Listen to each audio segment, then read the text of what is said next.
as you say, some of these are really quite distressing, but let's go through some. Okay. First one here. June, my wife of 43 years, submitted herself to the COVID vaccine following the advice of government/medics and my insistence. June was an award-winning career state registered nurse, registered general nurse, and died aged 66 years. This occurred very suddenly in front of me while June was on the phone to a friend. June collapsed at the kitchen table. I administered CPR. I'm a retired police officer. June began to breathe again, but stopped again. Paramedics arrived, administered adrenaline and a defibrillator, but June was pronounced deceased around 6:45 p.m. on Wednesday, 8 December 2021. The event occurred 14 days after her latest COVID shot, which was the Moderna vaccine. A postmortem was conducted and thrombosis, myocardial infarction, and heart failure listed as cause of death. No mention of the COVID vaccine. Terrible. Yeah. Terrible. One of the things, at the very first sentence here, you notice he said he wanted her to get the jab at his insistence as well. So I'm wondering if that gentleman feels guilt about, recommending the jab for his... This is part of the appalling thing. We thought we were doing the right thing. Yeah. And now not only have we got this tragic death, I mean, again, we don't know if there's a causal relationship here, but even if there's not a causal relationship, this husband's left with this appalling doubt. Yeah. One of the other things on here, Dr. Campbell, is you notice they said the event occurred 14 days after her latest shot. Now, that reminds me that, adverse events that happen less than 14 days after a jab, a lot of times were not counted as a vax injury because you're not considered fully vaccinated until after the 14-day period. So... And then, of course, the very last sentence, it talks about thrombosis there, but it doesn't say what type of clot. It doesn't say whether it's grape jelly or a white fibrous. So I think a lot of these death certificates don't have a lot of specific information on them, which I think they should in terms of the type of clot. So, Yeah, I mean, from what we have here from the comment from this husband, it's a bit vague. And I've been in contact with folks that have actually been looking at death record, death certificates, and trying to correlate those to vaccine injuries. And this is a very common thing. The death certificate will very vaguely state the person died from, myocardial infarction or thrombosis, but that's as specific as it gets. It doesn't talk in details about the type of clot and how long or large the clot was, that kind of thing. Well, our condolences to June and her husband. It's very sad. Very sad. The next two deal with eye problems, Dr. Campbell. Okay. This one, I began, and I've seen a lot of these, by the way, when I was tabulating up the Excel spreadsheets from ICANN. I came across quite a few people with eye problems. I began seeing what looked like chevrons in my left eye beginning about a week after my booster or third shot. While driving, I suddenly began to lose vision in my left eye. I pulled into a parking lot and lost complete vision in my left eye. It gradually returned fully after 10 minutes or less. My cardiologist put me on Xarelto and an 81 milligram baby aspirin daily. His idea was that my retinal artery became occluded by what he called microemboli. I think what we refer to as microclotting, right? That's the micro. Exactly what it is. I mean, a thrombosis is a clot where it developed, and an emboli just means a bit's broken off and travelled somewhere. Right. So yes, an emboli is a consequence of clotting. Another thing that this entry makes me think of, Dr. Campbell, is he was sitting behind the wheel of a car. Luckily, he was able to pull off to the side. But what happens if somebody dies suddenly with a heart attack or stroke, and then they could be causing automobile accidents, right? Oh, this has always happened, Tom, in clinical practice, that people have a car accident after an acute medical event. Yeah. I just think there's a higher chance of people having acute medical events these days. Well, there's a lot of coincidences these days. Yeah, too many. The next one, also an eye one. Person was 68 and totally healthy. The reactions in the eye were not seen before. It hurts inside the eye. There was a bloodstream block inside the eye nerve. Any linkage to side effect were denied and was made impossible to talk about. The function of the eye was back to 60% and won't be better again. In Holland, nobody dares speak about this problem. This person got the advice to keep on having his next vaccination for COVID. He was himself in denial, but is not going to have his next jab. Yeah. All people in Holland have a letter with the advice to go for a jab again. Yeah. This one, to me, just brings out the whole thing about the silence. The government doesn't want you to talk about it. The medical community doesn't want to. The person who's had the problem doesn't want to talk about it. Yeah. And then also you still have the government and Big Pharma. You can see here in Holland, they're pushing the jabs, right? And that in my own country of the United States, there's this relentless push right now on the jabs. I can't turn on the radio or my TV without seeing a commercial for it. I watch a lot of football, college and pro football here on Saturdays and Sundays in the States. And there's so many commercials on with people like Travis Kelce, the tight end for the Kansas City Chiefs, saying, go get your shots. There's a professional singer named John Legend who's sitting at a piano, and he's showing you Band-Aids on his arm saying, go get your COVID vaccines. And I wonder whether these people have actually done the research themselves before they start promoting these things in terms of the adverse effects and what they might be pushing on people. Well, we can't possibly say, but I'd be somewhat surprised if they were highly informed. Yeah, me neither. Here's the next one. My aunt had a stroke and was dead within a week. I also had another aunt and good friend. Both got multiple shots, aunt in nursing home. Now they have AFib. Coworker died within a year of getting the shots with glioblastoma.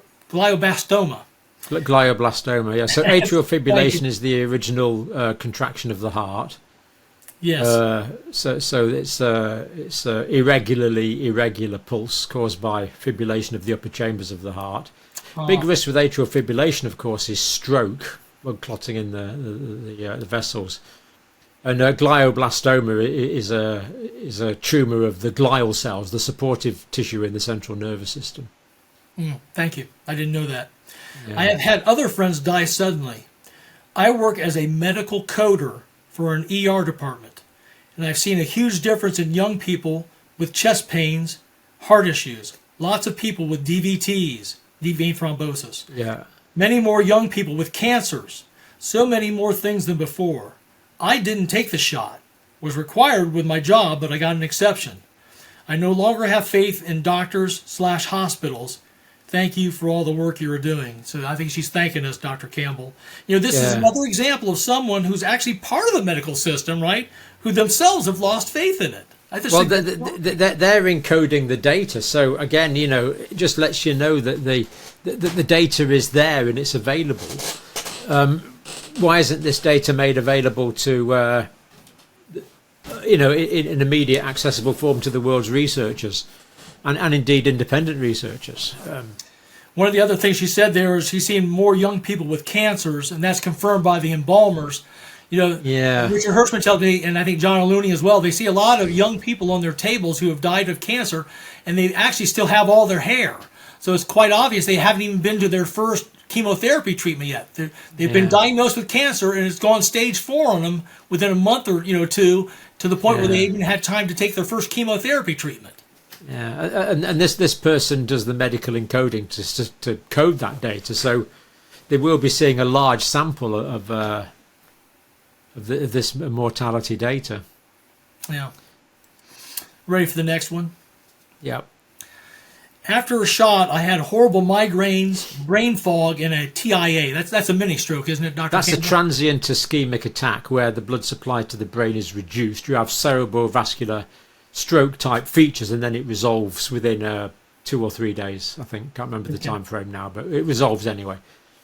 My D-dimer was over 1,800 at that point. Previously, it was in the normal range. I started taking aspirin immediately after TIA symptoms. Began fasting, cold plunges, nattokinase.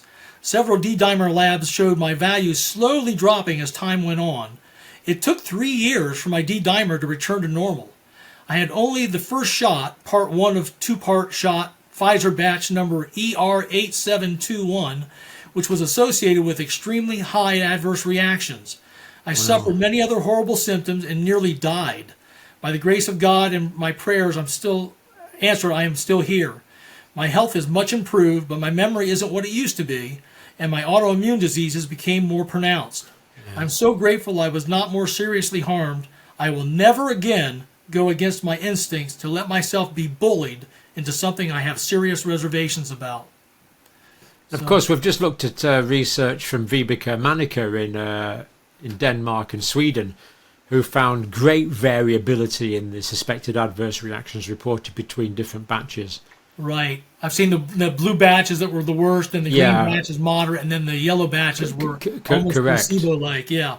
So some batches hardly any, and other batches, the worst batch I think was one person in 20 having a suspected adverse reaction. Right. One of the things that I noticed there is, she lists actually the batch number. I think there's a website you can go to called How Bad Is My Batch to find out how hot your batch was if you received a COVID-19 vaccine. Yeah, also, of course, there should be no difference at all because there should have been manufacturing consistency. Yeah, what you just said about Vibeke, and the 3 separate lines with different batches, that's not a good sign, is it? That means that no, that simply shouldn't be there. Yeah, there's sloppiness in the manufacturing process, right? Yeah, well, we would expect the same number of suspected adverse reactions to be reported independent of batch, but that was not the case. Yeah, absolutely. Another thing that caught my eye here is that she said it took 3 years for her D-dimer level to return to normal. Yeah. And I think that's common for a lot of these people who have been vaccine injury. It's a slow process to recovery, not a quick recovery. Indeed. And then, of course, her last sentence there, that I think is the most important takeaway. Take charge of your own health, right? Don't get bullied into doing something you don't want to do. Yeah. Informed consent. Correct. Ready for the next one? 2 bad batches of Moderna in the summer of 2021. Allergic reaction after the first shot. Overall decline in health began soon afterwards.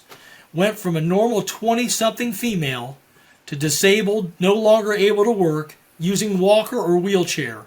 No diagnosis until tested by Dr. Jordan Vaughn in early 2024. Stage 4 of 4 significant and widespread amyloid fibrin microclotting, iliac vein compression syndrome, POTS, numerous other muscular and neuro symptoms, spike protein count of almost 13,000, been under treatment with various drugs, supplements, blood thinners since early 2024, but still disabled. So sad Terrible. case. I mean, this is a young woman, 20-something. Yeah, 20 years old. So it's... and it's Dr. Jordan Vaughn, by the way, here is a hero. He's appeared with Dr. Pierre Corey on Cheryl Atkinson's Full Measure TV show. He runs a practice in Birmingham, Alabama, and he and Dr. Corey are on right on the tip of the spear in terms of treating vaccine-injured people for both the white fibrous clots and microclotting as well, particularly the microclotting issue. So there are doctors out there all over the world that are awake and are able to treat vaccine-injured people. Here in the USA, we have an organization called the FLCCC. Yeah. Yeah. The Frontline COVID Critical Care Alliance. Yeah. And they can actually help people find providers in their area to go to that understand vaccine injuries. So people can go there. Next one. Here's another example, Dr. Campbell, of someone who's actually in the medical system who's also seeing the horror. Yeah. I'm a registered nurse working in interventional radiology. Yeah. January 7, 2022, we had an emergency procedure to remove the right leg blood clot from a Japanese male in his late 70s. On assessment, no pedal pulses. Pedal, that means in the foot. Okay. It means the pulse is in the foot. It's in the foot? Okay, I wasn't sure. Or any it's other the dorsalis pedis pulse. It's the pulse on the top of the foot. So they could not detect a pulse on the foot. That's how poor the circulation was? Yeah, the blood wasn't getting down into his foot, yeah. On assessment, no pedal pulses or any other pulses, including femoral pulse, using ultrasound. Yeah. His leg was about 4 times the size of his left leg. Wow. Wow. We called in the vascular rep who had a new corkscrew-like drill to assist with removal. It went up through his abdomen and was like nothing any of us had seen. I took pictures per my radiologist's request. I'm not sure if he survived or further outcome. He went back to ER to wait for an ICU bed. Also, nurse friend ended up with a occluded right carotid artery approximately a year and a half after receiving the Johnson & Johnson. Has been on Eliquis, but recently had her left great toe amputated. We'll try to send a picture to your email of the clots removed. So, first of all, I was taken aback by it. Sounds like there's a new tool out, maybe because they have to deal with some new, harder to get out clots. You know, I mentioned on your show last time. These clever vascular people are always working on new techniques. That's not surprising. It's well, I was aware. I know they had 3 types of catheter, flexible catheters they put into people. Yeah. They can either suck out the clot, scrape it out, or they can lasso it and pull it out. These white fibrous clots. But it sounds like this new corkscrew one is a new one. So the other thing that shocked me here is that last sentence. Yeah. I will try to send you a picture to your email of the clots removed. Why does she need to try to sneak a picture to me? Yeah. Why don't the doctors there, you know? Yeah, these should be published. Absolutely. Absolutely. Yeah. Shocking. Got one more for you. Yep. I suffered a left thalamic. So the thalamic nuclei, there's one in each side of the brain. Okay. I was unfamiliar with that term. I know what an ischemic stroke is, though, right? That's when the blood clots in the vein or artery. No, ischemic means that would be thromboembolic. Ischemic means inadequate blood supply. Right. So there was a stroke, so there was damage, a cerebrovascular accident to the area of the thalamus as a result of reduced blood supply. As opposed to like a hemorrhagic stroke, right, where the blood vessel actually burst. Yeah. Correct. Yes, okay, so yes. Ischemic stroke shortly after receiving the Pfizer COVID-19 vaccine. The stroke occurred on April 30th, 2021, 18 days after the vaccine was administered on the 12th of April, 2021. The stroke resulted in significant medical complications, including physical impairments. At the time, my doctors did not initially suspect any connection to the vaccine. At least not during 2021 and 2022. I have since moved on to another specialist, and many say that they have been exposed to many people complaining of vaccine-related symptoms. I'm a 33-year-old Navy air traffic control veteran, and I work for the FAA. I'm married with 3 children, and unfortunately, this stroke led to the loss of my job. John, what do these people do now? You know, their lives are ruined. Well, indeed. You know, indeed. And remember, this is just a couple of 500 of these types of responses we got in just 24 hours after putting the QR code out for you. Yeah. I'm just shocked by all this. And they're all in the public domain. People can read them on the comments of the video. Yeah. So what are we going to do, John, about all this? How are we going to get these people's stories told? People can still scan in that code, give us their experiences. Collecting more data is good. This needs to be written up in some sort of peer-reviewed publication if possible. And all we can hope to do really is give people information and allow them to then make informed decisions. Exactly. But there needs to be recognition of the amount of suffering here that's occurred and is occurring. And you've done a terrific job, and you've had dozens of people on your channel. You know, you've interviewed them in person, talking about all the problems they've had. I've seen the people that had, legs amputated below the knee, and Alex came down to tell us about that experience. Appalling. Yeah. So thank you for doing that. Because these people, I think, part of this whole exercise is cathartic to them in a way, right? Finally somebody recognizes that they're having these problems. It's good that they know they're not suffering alone. I think that helps. I do too. If people think they're the only one, then okay, there's one unfortunate person in the country, but it's not that. And now they know that other people are suffering in the same way, and help groups are being formed. We'll keep getting more data, and we'll report back to you. Thank you, Tom. But for now, thank you very much, and thank you everyone for watching. Thank you, Dr. Campbell.